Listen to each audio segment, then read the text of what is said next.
Hey everyone, welcome back to CivilsCore. This is part 2 of our complete UPSC Prelims 2026 paper breakdown. And if you have not watched part 1 yet, go watch that first. The link is in the description. Let us get straight into it. Question 11. Consider the following assertion. In the Pleistocene period, either the Yamuna once flowed into the Indus or the Sutlej flowed into the Yamuna, and one major tributary of either had shifted from the Ganga to the Indus or vice versa. Which of the following is or are the basis of the above assertion?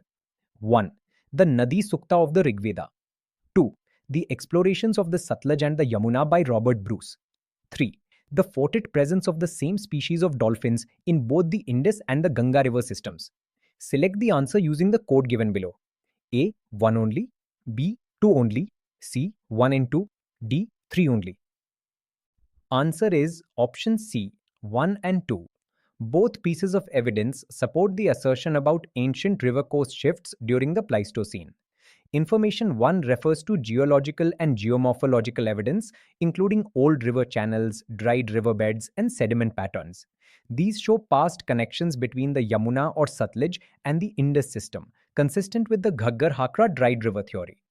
Information 2 refers to evidence from river terraces and alluvial deposits, which confirm that rivers in this region shifted their courses during the Pleistocene period.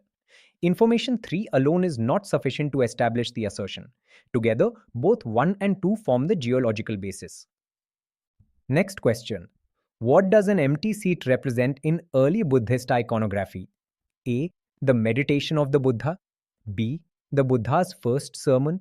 C. The Buddha's Mahaparinibbana. D. The Buddha's Mahabhinishkramana.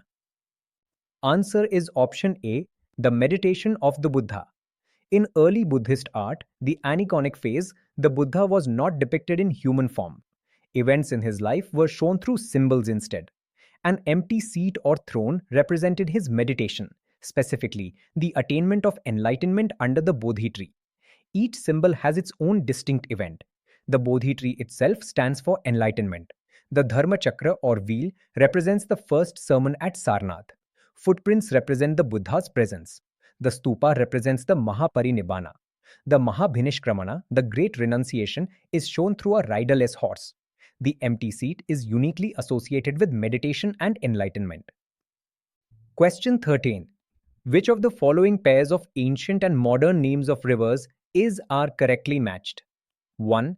Vitasta with Chenab. 2. Asikni with Jhelum. 3. Parushni with Ravi. 4. Yavyavati with Bias. Select the answer using the code given below. A. 1 and 2. B. 3 and 4. C. 3 only. D. 4 only. Answer is option C. 3 only. This is a very common UPSC trap, and it works because students often memorize 1 or 2 pairs correctly and assume the rest follow. Let us fix all 4. Vitasta is the ancient name for Jhelum, not Chenab, so pair 1 is wrong. Asikni is the ancient name for Chenab, not Jhelum, so pair 2 is also wrong. Pairs 1 and 2 are actually the swapped versions of each other, a classic UPSC trick. Parushni is indeed the ancient Vedic name for Ravi, pair 3 is correct. And Yavyavati is not the ancient name for Bias. The ancient name for Bias is Vipasha or Hyphasis in Greek, so pair 4 is also wrong. Only Parushni equals Ravi. Moving on, question 14. Which of the following statements on the Amaravati Stupa and its relief sculpture is or are correct? 1. It was located in the lower Krishna valley. 2. In India, it was next only to the Sanchi Stupa in size. 3. The Amaravati school of sculpture made a lasting impact on the later South Indian sculpture, and its products were carried to Sri Lanka and Southeast Asia. Select the answer using the code given below. A. 1 only. B. 1 and 3 only. C. 2 and 3 only. D. 1, 2 and 3. Answer is option D. 1, 2 and 3. All 3 statements are correct. The Amaravati Stupa is located in Guntur district of Andhra Pradesh in the lower Krishna river valley. Statement 1 is correct. It was one of the largest stupas built in India, second only to Sanchi in terms of scale and importance. Statement 2 is correct. And the Amaravati school of art had a profound and lasting influence.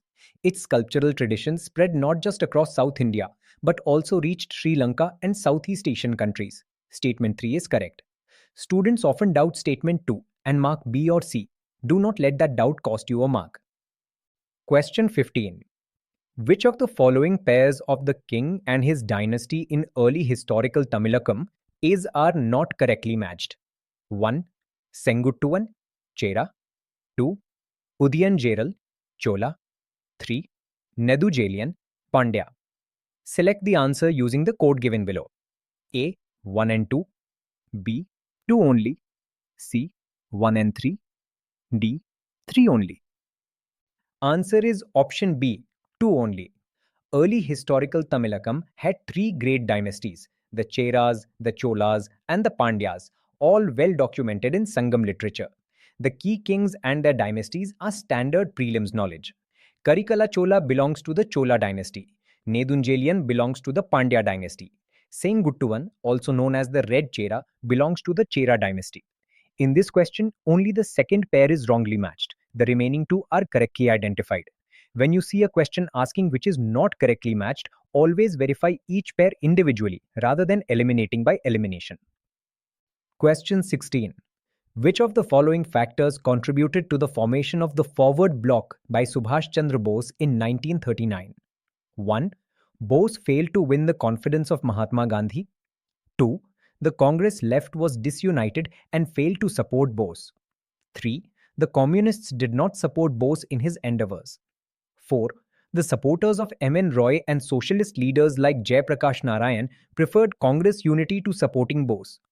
A. 1, 2 and 3. B. 1, 2 and 4. C. 1, 3 and 4. D. 2 and 4 only. Answer is option B. 1, 2 and 4. The key here is factor 3, which is the deliberate wrong option. The communists actually did support Bose during the Tripuri session crisis in 1939. They were not opposed to him at that stage. So factor 3 is out. Now the rest. Bose won the Congress presidency at Tripuri in 1939 but could not win Gandhi's confidence, making his functioning impossible. Factor 1 is correct. The Congress left was deeply fragmented and could not present a united front. Factor 2 is correct. Jayaprakash Narayan and the M.N. Roy group chose to maintain Congress unity rather than back Bose's confrontation with the Gandhian leadership. Factor 4 is correct. Isolated and unable to work within Congress, Bose formed the forward bloc in May 1939. Question 17. Consider the following statements regarding the British policy in Awadh immediately after its annexation in 1856. 1. The Taluqdars were dispossessed of their estates but allowed to retain their arms and forts. 2. A summary revenue settlement was made in 1856, assuming that the Taluqdars were outsiders. 3. The British believed in taking revenue directly from the peasants by removing the Taluqdars. Which of the statements given above is or are correct? A. 2 and 3 only. B. 1 and 3 only. C. 1, 2 and 3. D. 2 only. Answer is option A. 2 and 3 only. Statement 1 is the trap, and it is factually wrong. The British not only dispossessed the Taluqdars of their estates but also disarmed them and demolished their forts. Allowing them to retain arms and forts would have been politically inconvenient. The British did the exact opposite. That dispossession and disarmament was one of the deepest grievances that fueled the 1857 revolt. Statement 2 is correct. The summary settlement of 1856 treated Taluqdars as interlopers, assuming they had usurped peasant rights. Statement 3 is correct. The British policy was to eliminate the Taluqdari intermediary layer and collect revenue directly from the cultivating peasants. Next question. Consider the following assertion. The genesis of political alliances based on community lay in the very nature of the Montagu-Chelmsford reforms 1919. Which of the following statements support or supports the above assertion? 1. Reforms retained and extended the principle of separate electorates. 2. Separate electorates were supposed to counter Indian nationalism, which was growing stronger. 3. Deprived classes rallied around the favors inherent in separate electorates. A. 1 only. B. 2 and 3 only. C. 1 and 2 only. B. 1, 2 and 3. Answer is option D. 1, 2 and 3. All three statements support the assertion, and together they build a complete logical chain. The Montagu-Chelmsford reforms of 1919 retained and extended the system of separate electorates first introduced by the Morley-Minto reforms of 1909, now expanding them to Sikhs and other communities. Statement 1 is correct. Separate electorates were a deliberate divide-and-rule strategy to fragment the growing nationalist movement by encouraging community-based political identities. Statement 2 is correct. And once separate electorates were in place, deprived and minority communities organized themselves around communal identities to secure political representation and benefits. Statement 3 is correct. All three directly explain why the 1919 reforms planted the seeds of community-based political alliances. Question 19. Pandit Mallikarjun Mansoor, the famous classical singer from Karnataka, represented the A. Agra Gharana, B. Gwalior Gharana, C. Patiala Gharana, D. Jaipur Atrauli Gharana. Answer is option D, Jaipur Atrauli Gharana. Pandit Mallikarjun Mansoor, born in 1910 in Dharwad, Karnataka, was one of the finest Hindustani classical vocalists India has produced. He was a disciple of Manji Khan and Bhurji Khan and was a distinguished exponent of the Jaipur Atrauli Gharana, known for its emphasis on deep rag elaboration and complex melodic patterns. He was awarded the Padma Vibhushan in 1992. The other gharanas, Agra, Gwalior, and Patiala, are all distinct schools with different stylistic traditions and lineages. When you see a South Indian classical vocalist in a question about Hindustani music, it is often to test whether you notice the gharana connection. For Mansoor, it is always Jaipur Atrauli. 20th question. In which one among the following texts does the term Kshetrapatni, mistress of the field, originate? A. Rigveda, B. Atharva Veda, C. Ashtadhyayi, D. Arthashastra. Answer is option B, Atharva Veda. The term Kshetrapatni, meaning mistress of the field, is found in the Atharva Veda. The Atharva Veda is distinct from the Rig Veda in that it deals with everyday life, agriculture, health, domestic affairs, and social practices rather than primarily ritual hymns. It gives us insights into the social and economic roles of people in later Vedic society, including women's connections to agricultural land. The Ashtadhyayi is Panini's grammar text, and the Arthashastra is Kautilya's treatise on statecraft.